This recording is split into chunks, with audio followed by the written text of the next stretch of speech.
All right, today we are diving into this totally fascinating spot where AI, creativity, and the law all crash into each other. What if you could generate a basically infinite, totally unique library of content that belongs to, well, everyone, the second it's made? You're going to want to stick around because it's not just a cool idea, it's a really powerful new strategy that's happening right now. So, if you're a creator, a marketer, anyone who makes stuff for the internet, you know the feeling, right? You're on this constant treadmill, always needing fresh content for your website, your videos, your social media. It just never, ever stops.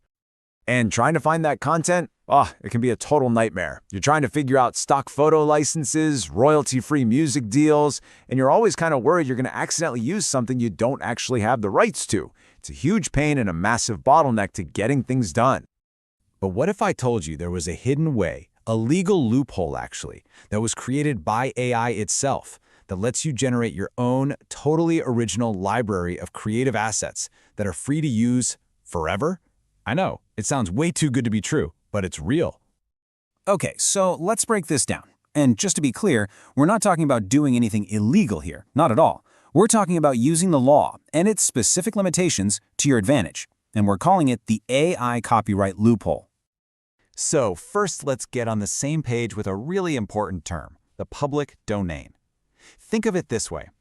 These are creative works that aren't owned by any one person. We're talking Shakespeare's plays, Beethoven's symphonies. They belong to all of us, and they're totally free to use, to remix, to build on top of, without asking for permission or paying any fees. And here it is. This is the absolute key to everything. In the United States, the Copyright Office and federal courts have made it clear. If a work is created entirely by an AI, with no significant creative input from a human, it can't be copyrighted. It is literally born free, entering the public domain the moment it's created. So, you're probably wondering, why? Why does this rule even exist? Why can't a machine be an author? Well, it all boils down to this really fundamental principle in U.S. copyright law called the human authorship rule. And believe me, the courts have been crystal clear on this. There was this huge case, Thaler versus Perlmutter, where the court basically said, look, copyright is fundamentally for humans. The law is just full of language about an author's life, their family, their signature, all things a machine just doesn't have. The law makes this really critical distinction. It separates being a true creator from just giving instructions. To be considered an author, a human needs to have real creative control, making expressive choices that shape the final work. And here's the kicker. Just writing a text prompt for an AI? A lot of the time, that's not enough, because you don't really control the unpredictable output. The Copyright Office came up with this brilliant analogy to explain it. They said, when you prompt an AI, you're not the artist. You're the client who hires the artist and just gives a vague idea of what you want. The AI is the one making all the little creative choices, and since it's not a person, the final work belongs to no one. So let's see how this actually plays out in the real world. This whole legal theory got put to the test with a graphic novel called Zarya of the Dawn, and the result was, well, it was fascinating. This case drew a super clear line in the sand. So the author, Cristina Castanella, she wrote the story and she arranged the layout of the book.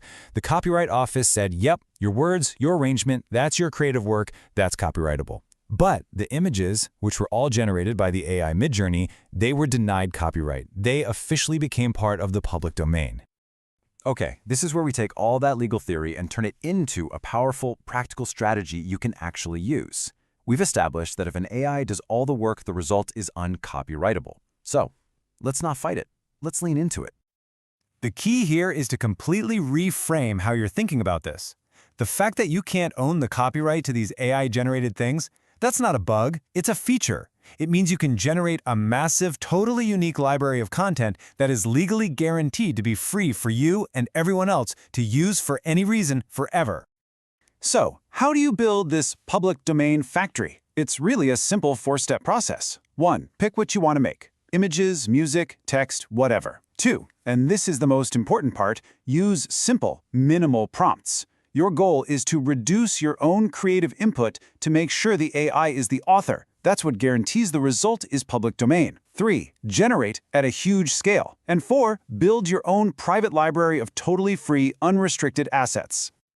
Just stop and think what this means for a second. You can have an endless supply of unique background images that nobody else has.